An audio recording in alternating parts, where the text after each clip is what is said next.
Siempre creí que mi hermana y yo éramos inseparables. Compartimos infancia, secretos, incluso miedos. Pero nunca imaginé que también compartiríamos al mismo hombre. Lo que empezó como una historia de amor, terminó en una traición que jamás vi venir. Desde pequeña siempre me dijeron que las hermanas eran para toda la vida, que eran tus mejores amigas, tus cómplices, tus protectoras, que nadie te conocería como lo haría tu hermana. Y por mucho tiempo yo lo creí, porque Laura era todo eso para mí. Teníamos 3 años de diferencia, pero crecimos casi como mellizas. Jugábamos juntas, dormíamos en la misma habitación, compartíamos secretos, frustraciones, planes. Yo era la mayor, pero muchas veces sentí que ella era la fuerte. Tenía esa seguridad en sí misma que a mí me costaba tanto. Donde yo dudaba, ella avanzaba.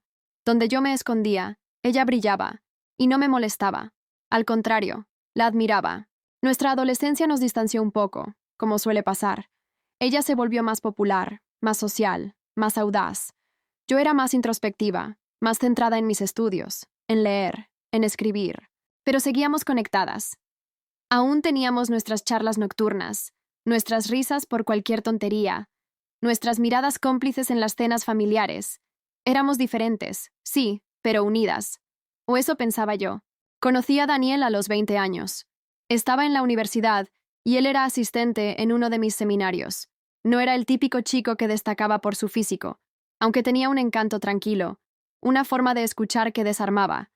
Me gustó desde el principio, pero me costó admitirlo. Me gustó desde el principio, pero me costó admitirlo. Fue él quien dio el primer paso, con un mensaje inesperado, tras una charla sobre cine europeo. Empezamos a vernos, primero como amigos, después con algo más. Fue lento, natural, y cuando me di cuenta, estaba enamorada. Laura lo conoció en una cena que organicé en casa. Él trajo vino. Ella llegó tarde, como siempre, y se sentó justo frente a él. Recuerdo que noté su mirada, cómo lo observaba cuando creía que nadie lo notaba. Pero no pensé nada raro, porque era mi hermana, porque confiaba en ella, y porque Daniel solo tenía ojos para mí. Durante esa noche, bromeamos los tres, bebimos, hablamos de política, de música, de sueños. Fue una noche perfecta, una de esas que te hacen sentir que todo en tu vida está en su sitio. Pero lo que no sabía era que esa noche fue el principio de algo, que acabaría rompiéndome por dentro. Pasaron los meses. Daniel y yo seguíamos creciendo juntos. Me animaba a escribir más, me apoyaba en mis proyectos, conocía a mis amigos, estaba integrado en mi vida. Y Laura, aunque no era su fan número 1, siempre tenía algún comentario medio sarcástico, medio en broma. «Es demasiado serio para ti», decía a veces, «o te hace bien, pero no sé si es tu estilo». Yo lo tomaba como preocupación fraternal, como su forma torpe de expresar cariño. Qué ingenua era. La primera vez que noté algo extraño fue una noche en casa de mis padres. Habíamos ido a cenar los tres, como otras veces. Mamá cocinó su lasaña famosa, papá hizo chistes malos. Todo parecía normal, pero cuando fui a la cocina a buscar más pan, los vi desde el marco de la puerta. Ella se inclinaba hacia él, le tocaba el brazo mientras se reía de algo que no escuché. Él tenía una expresión rara, incómoda. No era coquetería abierta, pero era algo, una chispa, una energía. No dije nada, lo enterré, porque no quería parecer paranoica, porque era mi hermana, porque era mi novio. Pero los momentos incómodos empezaron a repetirse, comentarios sutiles de ella, risas que no incluían a nadie más, miradas que duraban un segundo más de lo normal. A veces, cuando yo salía de una habitación, al volver encontraba el silencio, una tensión rara. No sabía cómo explicarlo, pero lo sentía. Y cuando lo hablaba con Daniel, él lo negaba. «Te estás imaginando cosas», me decía. «Es tu hermana, por Dios. ¿Cómo puedes pensar algo así?» Y me lo creí, porque no quería enfrentarme a la posibilidad, porque no podía aceptar que lo que temía tuviera fundamento. Hasta que un día todo explotó. Era verano. Nos íbamos de viaje a la sierra, una escapada de fin de semana. Daniel pasó a buscarme por casa. Yo había olvidado mi bolso en la habitación, así que subí corriendo. Cuando bajé, escuché voces en la entrada. No era una conversación cualquiera, era urgente, tensa. Me escondí tras la puerta del pasillo, y entonces la escuché. La voz de Laura. «Te lo estoy diciendo por última vez. No puedo seguir viéndote si vas a seguir con ella». El mundo se me cayó encima. Me quedé congelada. No podía procesar lo que había escuchado. Ni siquiera tenía el coraje de salir y enfrentarlos. Me subí las escaleras de nuevo. Cerré la puerta de mi habitación y fingí que buscaba algo más. Bajé como si nada, con una sonrisa que me dolía en la cara, y me subí al coche con Daniel. No hablamos en todo el viaje. Y cuando llegamos, le dije que estaba enferma, que mejor volviera solo. Me encerré en casa durante 2 días. Lloré hasta quedarme sin lágrimas. Me sentí traicionada, estúpida, rota. Cuando finalmente lo confronté, no lo negó. Dijo que había sido confuso, que todo había empezado como una broma, una tontería, que no sabía cómo frenar a Laura sin parecer grosero, que no había pasado nada físico, pero lo sentí, en sus ojos, en su silencio, sí había pasado, o al menos, había estado a punto de pasar, y eso era suficiente. Cuando enfrenté a Laura, ella ni siquiera se inmutó. ¿Y qué esperabas?, me dijo. Siempre has tenido todo. Siempre has sido la perfecta, la correcta. Solo quería algo que tú tuvieras por una vez. Nunca olvidaré esa frase, porque me abrió una herida que todavía hoy sangra de vez en cuando. Corté con Daniel ese mismo día. Pero el dolor no se fue, porque él era reemplazable. Lo que me destrozó fue perder a mi hermana, ver quién era realmente. Saber que mi sangre me había apuñalado sin remordimiento. Lo peor fue que mis padres la defendieron. Dijeron que estaba confundida, que no sabía lo que hacía, que no la juzgara tan duro, que no rompiera la familia por un hombre. Un hombre. Como si ese fuera el problema, como si no entendieran que lo que dolía era la traición, no el romance. Ese fue el momento en que entendí que estaba sola. Me alejé de todos, de mis padres, de Laura, de cualquier lugar que me recordara lo que había perdido. Me mudé de ciudad, cambié de número, me encerré en una rutina silenciosa. Durante meses viví como si no existiera. Iba al trabajo, volvía, dormía. Me volví una sombra. Nadie sabía realmente lo que me pasaba, porque nadie preguntaba. Mis padres intentaban llamarme, sí, pero yo no contestaba. Me enviaban mensajes, diciéndome que Laura se sentía mal, que no era para tanto, que tenía que perdonar. Y con cada palabra de esas, era como si me clavaran otra aguja. No podía perdonar, no todavía. El dolor no era solo por lo que hicieron, era por lo que destruyeron, la imagen que tenía de mi familia, la confianza, la base emocional sobre la que había construido toda mi identidad. Me arrancaron eso sin pestañear. Pasaron 2 años. En ese tiempo me reconstruí poco a poco, sin prisa. Con rabia, con tristeza, con mucho silencio. Me refugié en mi escritura. Empecé a publicar pequeños relatos online. Algunos hablaban de traiciones, de pérdidas, de personas que no eran lo que parecían. Otros eran solo intentos de encontrar belleza en lo roto. Y sin esperarlo, mi comunidad empezó a crecer. Gente que me leía, que se sentía reflejada, que me agradecía por poner en palabras lo que ellos no sabían cómo decir. Eso me sostuvo. Esa conexión invisible con desconocidos, porque a veces lo que más necesitamos es que alguien, aunque esté al otro lado del mundo, nos diga, «Te entiendo». No volví a saber de Laura durante ese tiempo. Mis padres dejaron de insistir, quizá entendieron que no podían obligarme a curarme rápido. Quizá se cansaron de intentar justificar lo injustificable. En algún momento me llegó por una amiga en común, que Laura y Daniel ya no estaban juntos, que duraron apenas unos meses después de todo el drama. No me sorprendió. Él no la quería. ¿Y ella? Ella no se quería ni a sí misma. Lo que sí me sorprendió fue el correo que recibí casi 3 años después. Era de Laura. Solo tenía una línea en el asunto. Solo quiero explicarte algo. Lo abrí con las manos temblando. Era una carta larga, muy larga. Me dijo que no esperaba que la perdonara, ni siquiera que le respondiera, que había pasado por terapia, que había tenido que tocar fondo para entender lo que había hecho. Me habló de nuestra infancia, de cómo siempre se sintió a la sombra, de cómo sus inseguridades crecieron en silencio. Mientras todos me felicitaban a mí, mientras ella sentía que no era suficiente, y que en algún punto confundió el dolor con envidia, la admiración con rabia. Me dijo que lo que hizo fue imperdonable, que lo sabía, pero que necesitaba que yo supiera que no era porque me odiara, que al contrario, me había querido tanto, que eso mismo la destrozó, y no supo cómo manejarlo. Leí el mensaje 1, 2, 3 veces. No lloré, no me enojé, no sentí nada en particular, solo una especie de cansancio, como si su voz, después de tanto tiempo, ya no tuviera poder sobre mí. No le respondí. No sabía si algún día podría hacerlo, pero esa noche dormí como no dormía desde hacía años, y entonces empecé a sanar de verdad. Pasaron otros meses. Me invitaron a hablar en una feria del libro sobre cómo el dolor puede transformarse en arte. Fue la primera vez que hablé en público sobre esa parte de mi vida. No di nombres, claro, pero conté lo esencial: la traición, la caída, y cómo, en lo más hondo del agujero, encontré algo mío, algo valioso. La sala estaba llena, y cuando terminé, hubo silencio. Un silencio distinto, de esos que no juzgan, que escuchan, que entienden. Una chica se me acercó al final. Tendría unos 20 años. Me dijo: gracias por contar eso.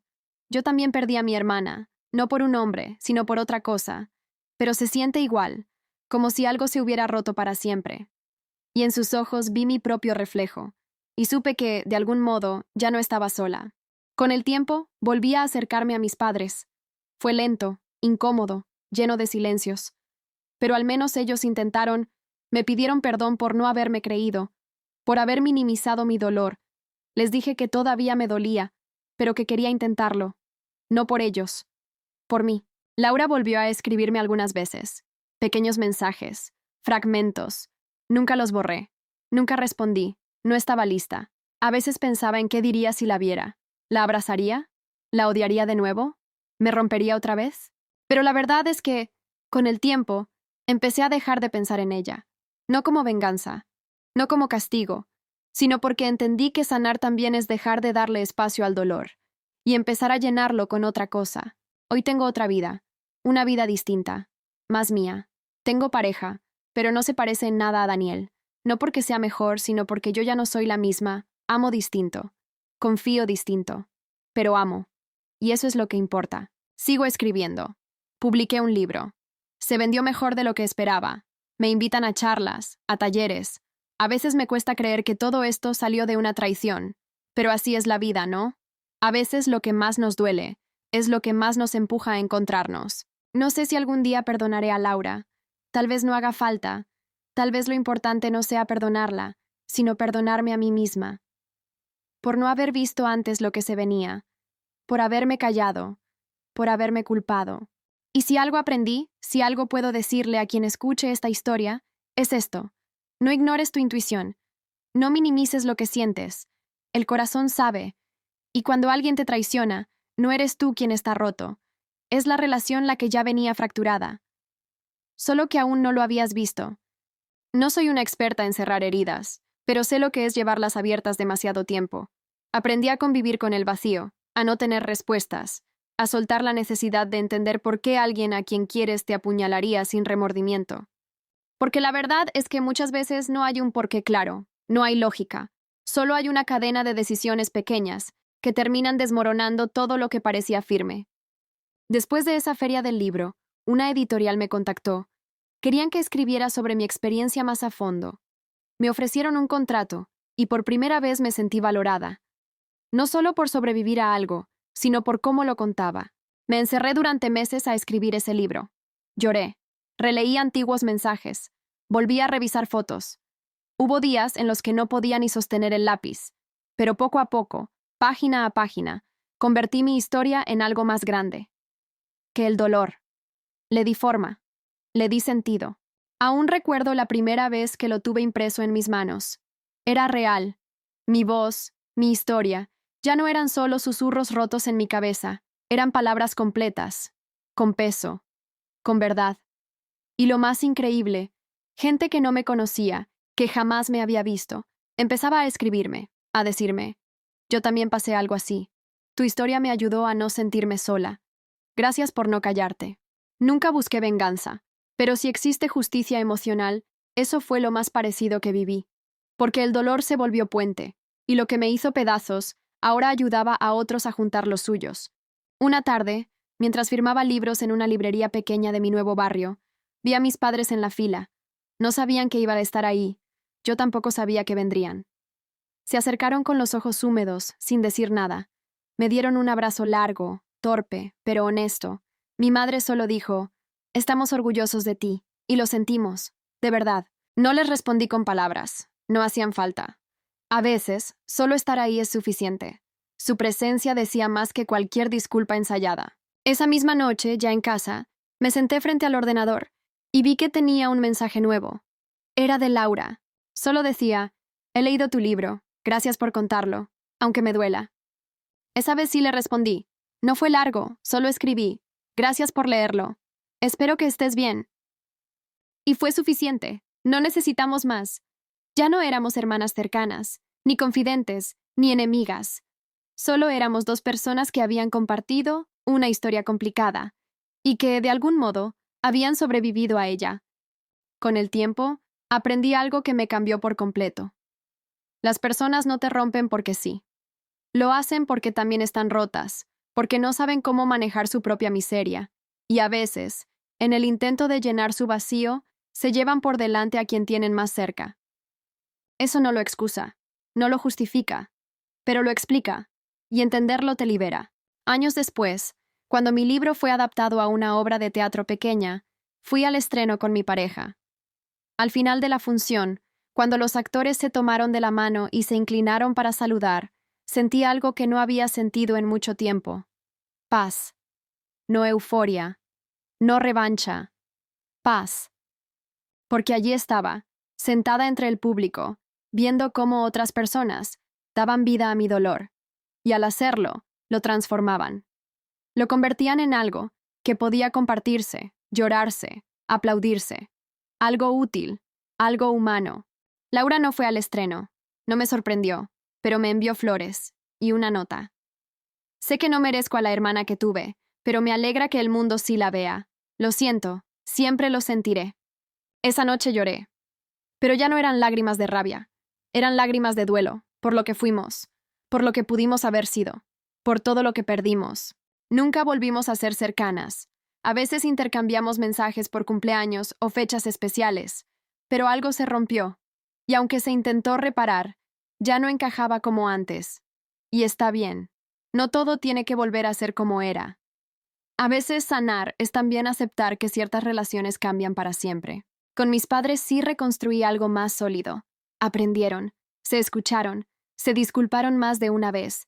Y yo también aprendí a hablarles con más claridad, a no guardar tanto, a decir cuando algo me dolía, porque durante mucho tiempo pensé que el amor era aguantarlo todo en silencio. Ahora sé que el amor también es decir: esto me lastima, y dejar que el otro elija si quiere cuidarte o no. Lo más duro, lo más crudo, fue entender que mi historia no era tan única como pensaba. En cada taller, en cada firma, en cada charla, encontraba personas que habían pasado por traiciones similares. Hermanas, hermanos, mejores amigos, incluso padres. Historias llenas de silencio, de abandono, de sentir que te arrancaron algo y nadie se dio cuenta. Pero también historias de reconstrucción, de resistencia, de dignidad. Eso me cambió. Me hizo menos cínica, más empática. Aprendí a escuchar mejor, a no juzgar tan rápido, a dejar de idealizar a la gente, porque todos somos capaces de fallar, incluso los que más amamos. Un día, ya con otra calma, me senté frente al mar. Llevaba años sin volver a la costa donde crecimos. Fui sola. Caminé por la arena, por los mismos rincones donde jugábamos de niñas. Me encontré con un grupo de hermanos que reían, se empujaban, se mojaban los pies, y en ese momento sentí una punzada. Pero no fue dolor, fue nostalgia. Me senté y miré el horizonte. Pensé en todo lo que había vivido, desde aquella tarde en que Laura me robó a Daniel. Pensé en cómo esa traición había sido solo el principio de una historia mucho más grande. Una historia que, aunque me rompió, también me empujó a mirarme de verdad, a quererme sin condiciones, a convertirme en alguien que ya no necesita la aprobación de nadie para sentirse suficiente. Y allí, con el viento golpeando mi cara y el olor salado de la marea, entendí que no cambiaría nada. Ni la traición, ni el silencio, ni el dolor. Porque sin todo eso, jamás habría llegado hasta aquí. Pasaron los años. Algunos recuerdos se diluyeron, como fotos dejadas al sol.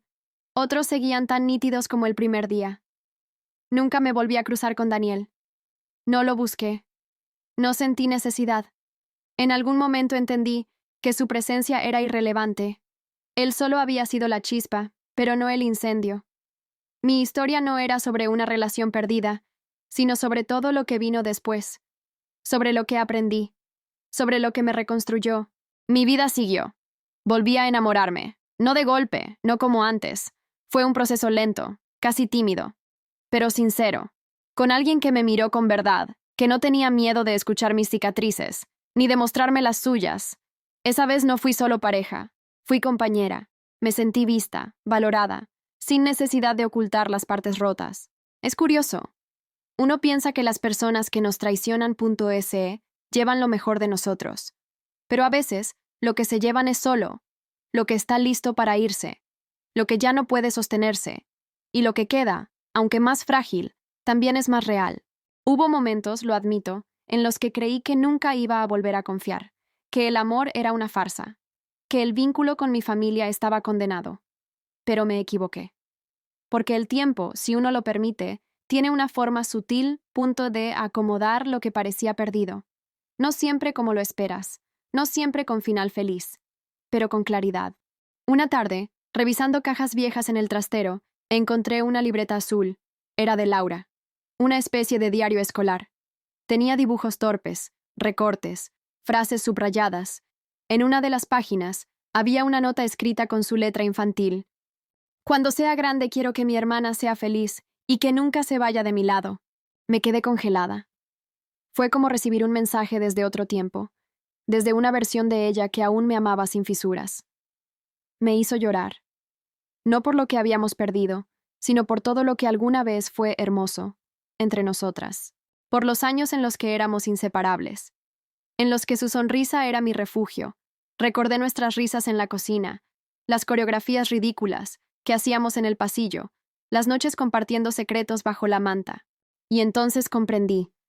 La traición no borra lo vivido. Lo contamina, sí, lo hiere, pero no lo anula.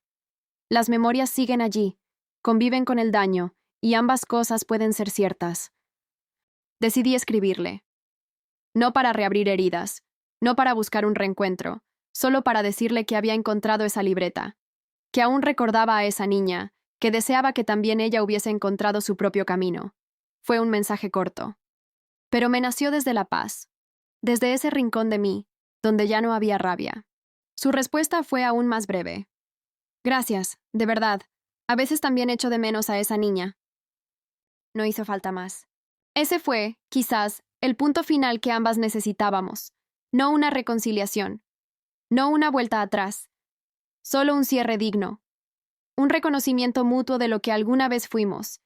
Y de que estábamos listas para soltar lo que ya no éramos. Ahora, años después, sigo caminando mi vida con más calma, con cicatrices, sí, pero también con fuerza. Mi libro tuvo segundas ediciones, se leyó en universidades, se adaptó a un podcast. Pero lo más importante no fue eso. Lo más importante fue que, al contar mi historia, me liberé de ella. Ya no me define la traición. Me define lo que hice con ella. Y si estás escuchando esto, y te sentís traicionado por alguien a quien amabas, quiero que sepas algo. No estás roto. No estás solo. No estás perdido.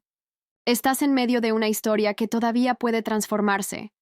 Puede que hoy solo veas ruinas. Pero si escarbas un poco entre los escombros, vas a encontrar cimientos.